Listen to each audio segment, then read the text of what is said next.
What is up, everybody? It's your boy, Evan Simon, coming at you from my apartment. As you can see, I still have this amazing box that I didn't throw away, that I used to move, and I'm happy I didn't, because now I can use it as a stand. Few more days, guys, hopefully, until I can get my equipment, but I already talked about that in earlier episodes. Today's topic, I'm just going to get into it. Let's get right into it. Today's topic, I want to talk about anime. Because I'm a big anime fan, as well as video game fan. Huge anime fan. Sometimes I fluctuate. Sometimes I'm more of an anime fan. Sometimes I'm more of a video game fan. It just depends on when the wind's blowing. Right now I'm a big podcast fan. But that doesn't really matter. I want to talk about anime, because I think anime is it's a medium that I feel needs more respect.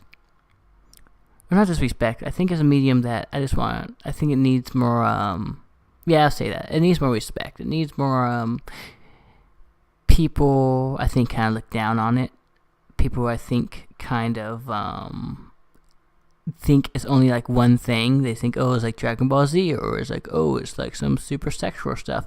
And that's definitely part of what anime is. Not gonna deny that, but there's so much more to it, and I'm a big anime fan. My other podcast I did maybe like a year or two ago, I try to make it very anime centric, and I'm like, let's just talk about some anime, man. Let's talk about some anime. Let's talk about some of my favorites.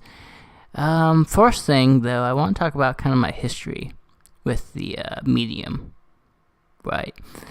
I remember my youngest of 8, and like anime is such a weird thing because it's so tied to me as a person, and it's pretty fascinating. But let me tell you the story.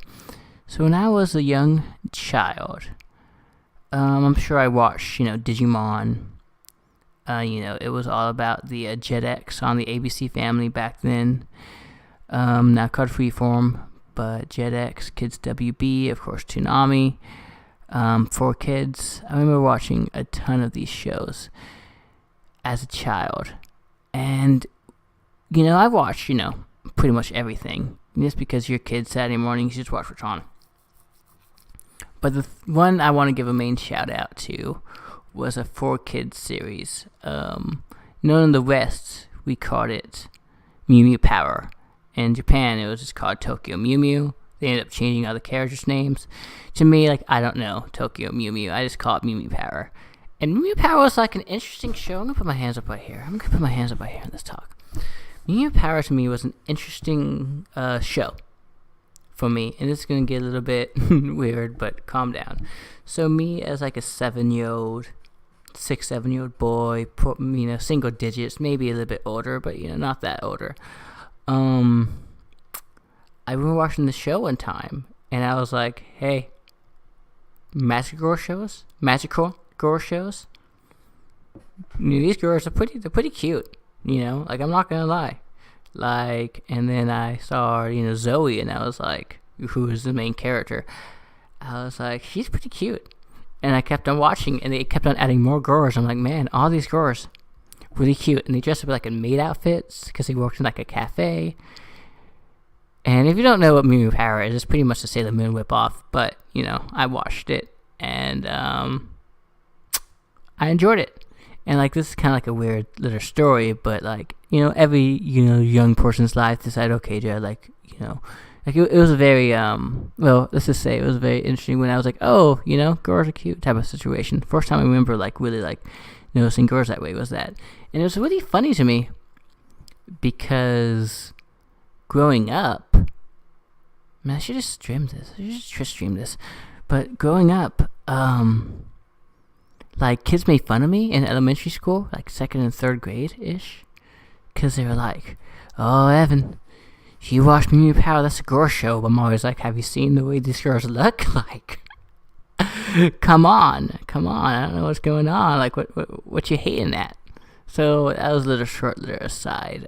Truth be told, though, growing up as a kid, to move away from that, growing up as a kid, it was a very lonely childhood. I was a weirdo. I felt I was very much the outcast. I was always looking for attention, and just about all the wrong ways. Class clown. I was, a little shitty kid. Not gonna lie. And but it was hard because I wanted to be seen. I wanted to have friends. I wanted to be noticed, but I just didn't know. As a kid, you just don't know the proper way of doing that. And it's one of those things that, like, if I have a child, I would definitely want to make sure if they struggle with the same sort of thing, I definitely want to make sure to sit them down and give them tips, because I didn't really get tips. Like, no one was like, "Oh, Evan, we're gonna teach you how to do this," which is like, okay, whatever. But yeah, and that was very heartbreaking to me personally, that I didn't have friends and didn't have anyone connect to, and I thought all the teachers they hated me. They go, "This guy's just nothing but trouble," and it sucked. It was sad, and I just remember watching a promo for Toonami one time, and it had this kid who was a lot like me, right? And he was around the same age as me at the time, and the teachers didn't like him, and his classmates thought he was annoying, and it was the first time that I saw a thing like that, right? Like, I never saw anything that really delved into those themes, and of course I automatically attached to it, and that was, of course, Naruto, which to this day is still one of my favorite series of all time, because that was a show that it really made me get a sense that I wasn't alone, but like I also could do anything, right? Like, I could be stronger, and I could be more powerful, and I could become a leader, and I could gain respect. And to be honest, Naruto, he has a way more harder work ethic than I do. But just that type of response of, like, you may not be a genius, but hard work pays off, right? Like, just keep on working hard, which is great, which is great. Give me a second, let me get a glass of water.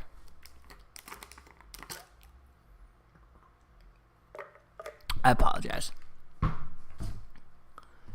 But that, to me, was, the first big instance of, like, an anime, of a show that really, like, connected towards me. And, of course, I just loved growing up watching Naruto as a kid, and you grow up in 5th grade, you go to middle school, and everyone's talking about Naruto and just how dope it is, and you start watching the AMVs on YouTube, the classic Linkin Park AMVs, definitely a real thing that I like to watch and really got into.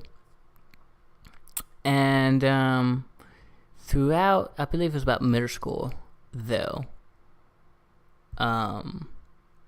there was a guy, and I don't want to, like, give more details, because I don't want to offend anybody, but there was a guy who liked anime a little bit too much, and it kind of turns me off of it, because I didn't want to, like, I didn't want to be like this person, because he's just a little bit too into the fandom. And so I kind of got turned off for several years, and I still kept on tabs of what Naruto was, though. Like, I kept on, what I would do is, because I couldn't afford the manga, and we, had no way of watching the anime at the time, I would just go to the Naruto's Wikipedia page, whatever, and just look at the plot, and every few days or so, and see if the plot ever gets updated. And it's like, oh, there's a new paragraph I can read. So that's how I experienced a lot of the second half of Naruto Shippuden at the time. Was my first instance of that was really just reading the plot description on Wikipedia or Narutopedia. Huge shout out to that site. And I remember being in high school, and I got really into film during high school. So film became my go-to thing that I wanted, and I kept on just upset, like Nolan, Tarantino, all those guys, Fincher. And I, just really started appreciating film more and more. And then, high school, I'm still the weirdo, right? Like, that never changed. Like, I get some friends, but it's hard for me to keep them. And it's all my fault, because of my behavior, not gonna lie. But it still sucks, right? Because I still have really anyone telling me how to correct this. And I'm not trying to, take the blame out on anyone else. I'm just saying, though, I at the same time, it is my fault, but at the same time, I feel that maybe if I had more of a positive force kind of telling me, okay, this is how you make friends. And I didn't really have that, So hopefully one day I'll have, my kids to thank for that. Or I have my kids and I'll be able to teach them, or, mentor someone like that, Which is great. Which would be great. So anyway, I'm at the point, I graduate high school and I feel super alone. And I want to talk about that a little bit later on, but I was super alone after high school.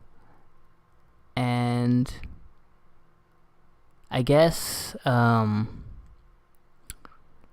started college like the day after, or like the weekend. Like I graduated like that Saturday, and I moved into the dorm on Sunday, and started class on Monday. So it was a very weird, very quick, abrupt transitioning period for me. And I thought to myself though, hey, you know what? College is gonna be different, right? Like college, I'm gonna be able to finally be able to, be loved for who I am. I'm not gonna have to deal with these people who are jerks to me. I'm not gonna feel like an outcast anymore.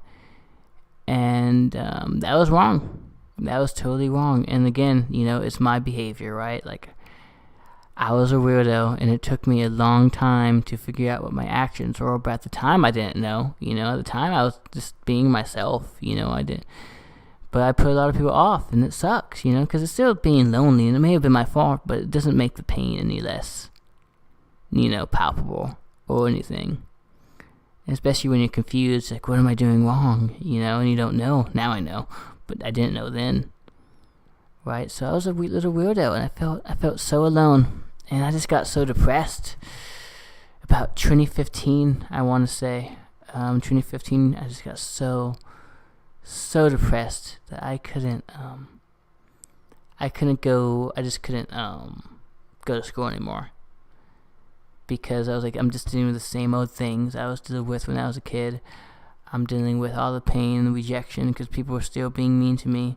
I took a terrible drama class one semester that, man, that's a story in itself, but it just drained me emotionally, because it was just such a terrible experience for me, and it just made me not want to go to school. So luckily, my sister, I talk about a lot, that, she let me move into her house, and I was like, I'm just need to take a semester off and focus on myself more, And so I did, and I was very thankful to do that, because from that time, like, I didn't have a break. Like I said, I started school the second I graduated high school. I started college, so I never really had a vacation at all. So that was really good. I just focused on work. It wasn't like I wasn't doing anything, but I just focused on work. And at work, I had a coworker come up to me one time, and he asked me, "Hey, you watch Naruto?" And like, I think I just kind of smiled, because I remembered, this was a show when I was a kid. It pulled me through a lot. And I don't got nothing but time. So why don't I rewatch Naruto? So I think I just started from Shippuden, because I finished the original series, at least like up to the manga ends, the Valley of the End arc, right? Because like 100 episodes out of filler. I didn't watch those. But what I did do is I watched what was it? I started watching Shippuden. And it was just like coming home, right? Because I'm like, just like how Naruto was a big inspiration for me as a kid, like, it became even more of an inspiration for me as an adult, right? And I think it was a big wake-up call, because I was like, I love this medium, and this medium can do a lot for me. And it was funny, because I was talking to a friend of mine who had a Funimation account, who was really big on anime, and I caught up on Naruto, and after I caught up on Naruto, I was like, hey, what else can I watch? What's similar? And she's like, oh, you need to watch Fairy Tail. So I was like, okay, so I watched like the first like 200 or so episodes of Fairy Tail, and I was like, okay, I really like that show for like the first 200 episodes. Kind of got a little tired of it after then, but hey, keep my attention for 200 episodes. Not bad. And so I started really enjoying that show, and I kind of started watching more and more. What else did I watch? I can't really remember. I remember what happened. Oh yeah, I watched some of my favorites during that time. Samurai Champloo, which is by the same creator, Cowboy Bebop, is in a lot of ways a spiritual successor to Cowboy Bebop. If you haven't watched it, I think it's a great companion piece to that series. It's fantastic. And Yamada's First Time. Ooh, Heaven's Lost Property. Like a lot of trashy shows, to be honest. Like I fell in love with Heaven's Lost Property. That was like one of the funniest shows I've ever seen. And of course High Score DD, which is just like, oh my gosh, I can't believe it. Like High Score DD and Heaven's Lost Property both were two shows that I was like, I started watching and I just despised them at first, but for whatever reason I just kept on watching them. And you just kept on watching them at first, like, oh, I'm watching these, because they're so bad they're good or whatever, and they just become good. Like it's like, oh, these are just great shows. Like I love them both, right? They're just fantastic shows that I'm just a huge fan about. And I think that it sounds weird, but I think that type of power fantasy, which a lot of people mess about for good reason, but at the same time, like, being able to put myself into that fantasy world and be like, oh, I'm this guy, and, girls love me, and it seems like sad for some people, I'm sure, but for me personally, it was very much it gave me hope. It gave me a chance to escape. It gave me saying, oh, this weird guy can have beautiful women. Maybe I can too. And honestly, you're not going to have a harem, like guys don't have harems, but it's good. It's good fan service, right? It's good. Makes me feel like I can, like, I have a sense of belonging and that I am loved, which is great. And so I remember around that time, IGN had a big anime podcast. And so I started watching it because I was like, I want to get to know, fantastic Miranda Sanchez, Callie Plagge, who was on the time, Megan Sullivan, and oh man, there was some other woman, I forgot her name. I apologize, but I remember her. She was there too. And I just remember, coming in every week watching about anime, and they had a Facebook group. And like I said, I'm still not going to school at this time. I'm still very much feeling alone. And they had a Facebook group, and like, hey, come join this anime Facebook group. Just for all the fans. I'm like, okay, I joined, and that was a very great, time of my life at that point. Because I felt for the first time I could be around like-minded people who understood me, and I found a sense of belonging that I haven't felt. I don't think before then or since then. To be honest, like this anime group was so many people, and I was able to talk about my interests, and we became like, it was a real sense of like family too. Because, we all had this common bond, and we all had friends, and we all became friends. It was an amazing experience for me, because at the first time, like, I felt like I had that sort of strength, and it made me feel like I had a sense of belonging, and, that's something that, I don't think any other medium for myself personally has been able to teach me, is this sense of like unity that anime has, because we had this common interest in this one thing, and no one judged me for it, no one thought I was weird, and it was great. And I just remember like a few months later, like after it was time for me to start school again, I just remember feeling like so much strength from that, right? Like, I'm like, no, like, I was so defeated before, but because I had these people in my life who were very, very loving and very kind towards me, that I was able to really be able to, like, okay, face my anxiety again and, like, conquer that mountain, like, go back to school, which was fantastic. I absolutely, I'm very thankful for that group, for what they did, and I made sure I let them know back then. And during that period of time, the shows I was watching, there's a big show I remember came out fall 2016, I want to say, that sounds right. It was called a Kotick 9, which was like a kind of a Steins Gate type of thing. And most people hated it. Like, most people thought it, like, the pacing was horrible and it was rushed, and most people dropped it. But I loved the show because it was just so weird and it was just so unique, and it just had like all these check boxes that I love, like a big cast of characters and a plot line that kind of brings them all together. Like, I really do appreciate that show. But the thing about that show is the first episode, like, it goes by really fast, and it's kind of hard to watch it without, like, missing anything, and that, like, a lot of people hate it because of that. And so and someone, I think I posted about how much I love the series and how I didn't know why anyone else didn't like it, and then someone posted something along the lines of, like, it's just too fast, like, it's like as fast as, like, the Monogatari series, but, like, it doesn't make you. It's something about the Monogatari, like, they're comparing it to Monogatari and how Monogatari is, like, has, like, the really fast pans of, like, written text that you can't read, and it's like that, but Monogatari doesn't expect you to read that, but the series does. I'm like, what the heck is Monogatari? I never heard of it. Like, I've seen things like Black Hanakura, like, you see the memes, the classic, like, if you know what I'm talking about. And I was like, what is this show? And so, like, you know what? I'm gonna watch it. And I tell the story all the time, but it's probably my favorite stories.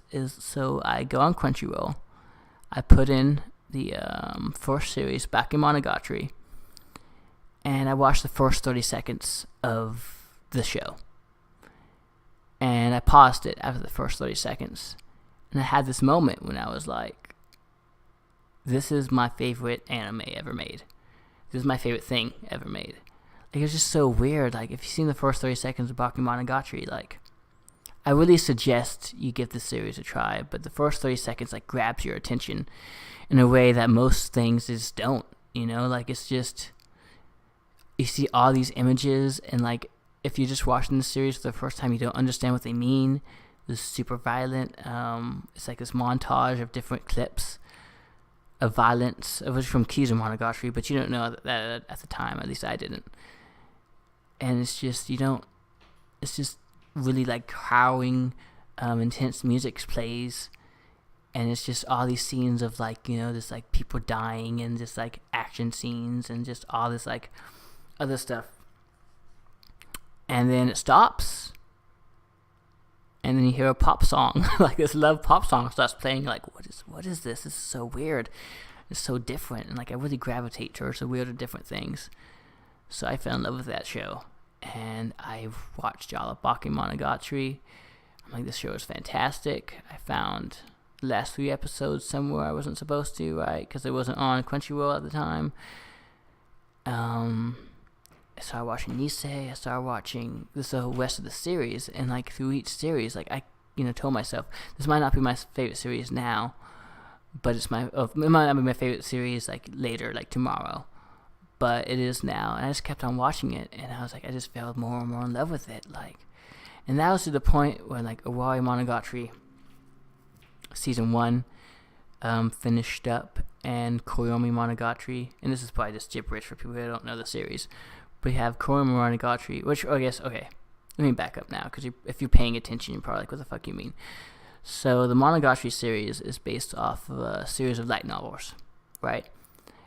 And which is pretty much young adult novels, but for Japanese people. Young adult novels for people who like anime or manga. I think that's the easiest way to explain them. And each one, like, the series is called Monogatari, but each book has, like, a prefix to it, which is like, this is different. So you have the first book is Bakemonogatari, the second book is Kizumonogatari, then there's Nisei Monogatari, so on and so forth, right? So they all have different titles, and instead of the Studio Shaft, the people who animate the show, instead of just calling the whole series Monogatari, they just keep it like its original name. So there's, like, several different series, and they're all canon, and they all, go down to this one plot.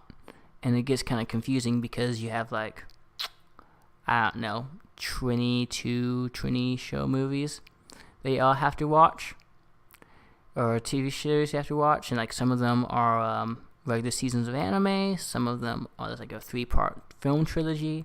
Some of them are like this short. Like a lot of times, what they'll do is like if it's a short book, they just adapt the book properly, and that means the book's is only gonna be 6 episodes or 5 episodes or 4 episodes because the book only has enough material for that. Like they don't add anything.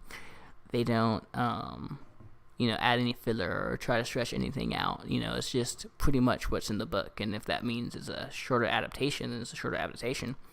I really appreciate that because that gives them it makes it weird, but also gives it time to experiment. And it's the thing that I wish more series would do. Because the downfall of this is that, of course, I mentioned this to people, and they're just like, I don't know what that means, man. That's crazy. Like, it's such a hard thing to understand because it's so different. But at the same time, like, I think it, like, be so faithful to the original source material to a T. Like, for example, that would be like, if Game of Thrones came out and it's called, the series 1 was just called A Game of Thrones, and the season 2 was called A Clash of Kings, because that's what the second book was called. And season 3 wasn't called Game of Thrones, it was called A Storm of Swords, or whatever. That's what, it would just be named after the books that they're entitled to, and that gets confusing, right? It's like way more easier to say, let's watch Game of Thrones. It's like 73 episodes, and it's all in one little like package, and they're divided by seasons, but they're all like together, so don't really have to worry about it. But not with Monogatari, because there's no series called Monogatari. It's just different subsections with like prefixes, which I know that's kind of confusing to understand. But I swear, like once you really get to know it, it doesn't become as bad. Give me the drink. Ooh, almost spilled my water.